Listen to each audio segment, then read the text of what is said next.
VCN, Changing the World, Part 3. Everyone who knows me would say that there isn't anything extraordinary about me. None of what I'm about to say or have said is an attempt to make me look good or smart. For over 3 years now, I have been talking to people about visual media.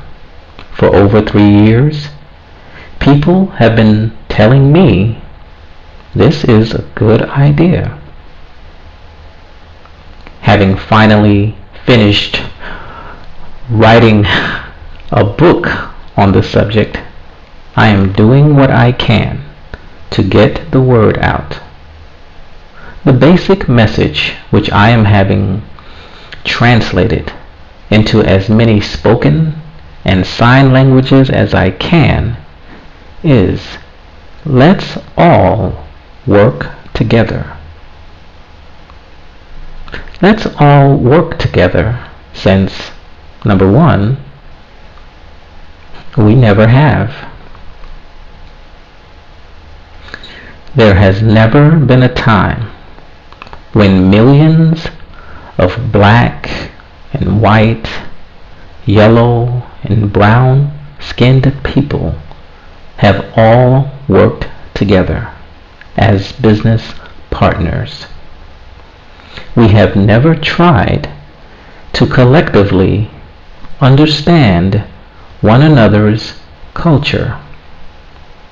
Our business plan to change the world shows how everyone in every country who wants to work with everyone else can do so.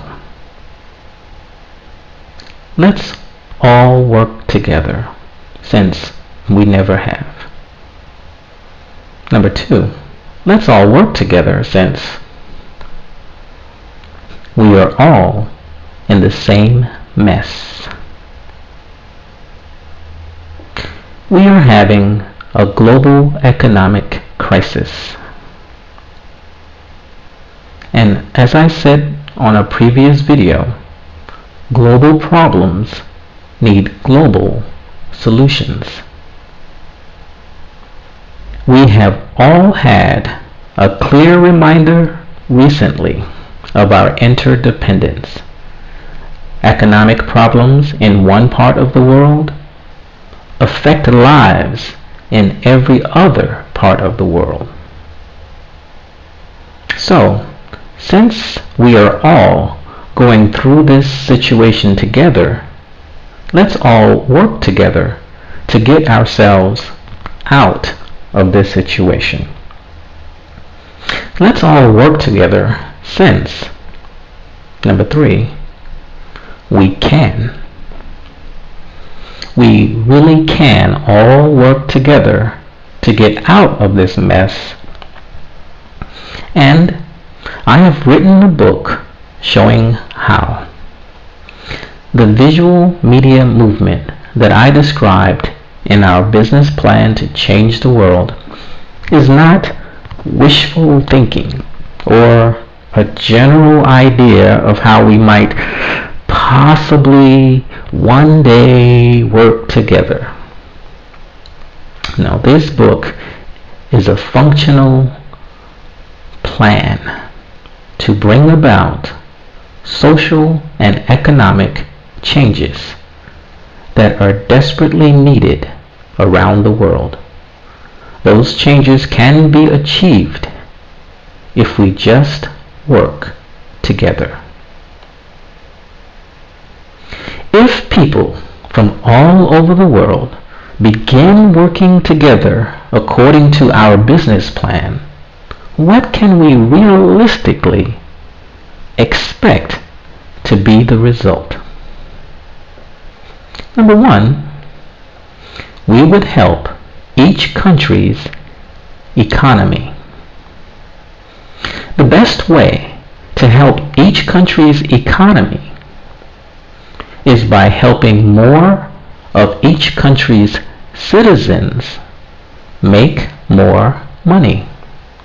More people making more money would energize commerce, as well as lessen the economic impact of stock market fluctuations, corporate mismanagement, and natural disasters.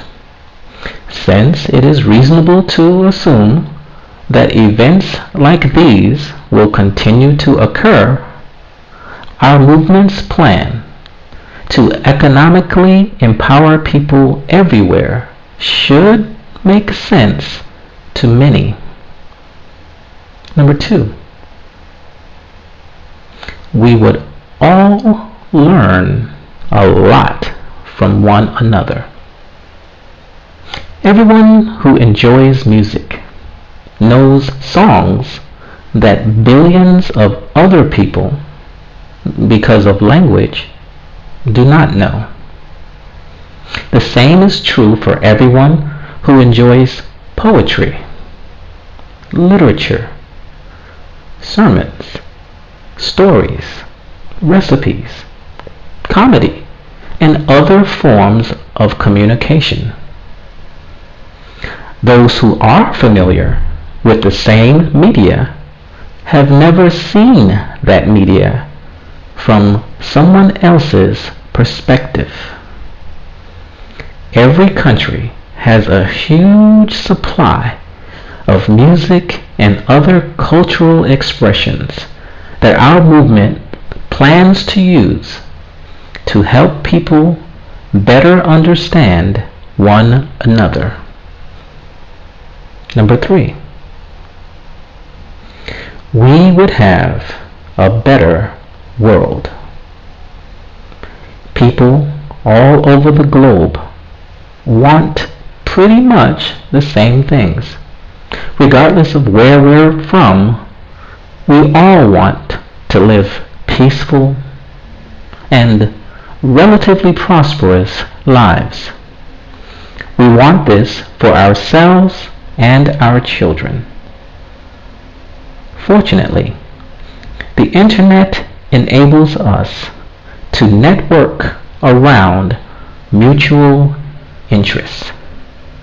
Our plan to help people all over the world work together as business partners is a practical way to achieve the long-desired goals of global peace and prosperity.